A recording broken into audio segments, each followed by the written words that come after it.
Introducing the OnePlus Nord 2 5G in color blue haze with MediaTek Dimensity 1200 processor.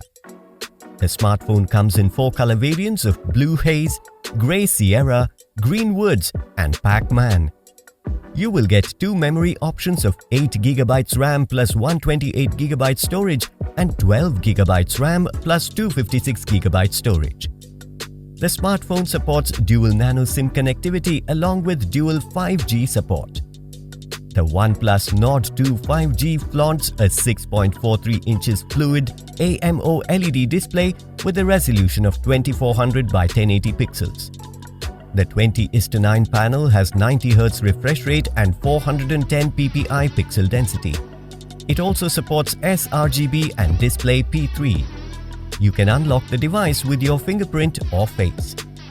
The smartphone features an AI triple rear camera setup with Sony IMX766 50-megapixel primary sensor, 8-megapixel sensor and 2-megapixel sensor.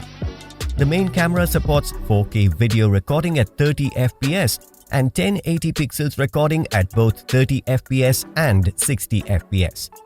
You can take high-quality selfies with 32-megapixel front camera that also supports 1080 pixels video recording at 30 fps and 60 fps. You can also record slow motion and time-lapse videos. The smartphone runs on Oxygen OS 11.3 operating system based on Android 11. Powered by MediaTek Dimensity 1200 processor, this OnePlus smartphone allows you to do seamless multitasking and perform heavy gaming without any hassle. The dual-cell 4500 mAh lithium-ion battery ensures that your smartphone offers long-lasting usage. You will also get Warp Charge 65 fast charging that can boost up your smartphone for a day's charge within just 15 minutes.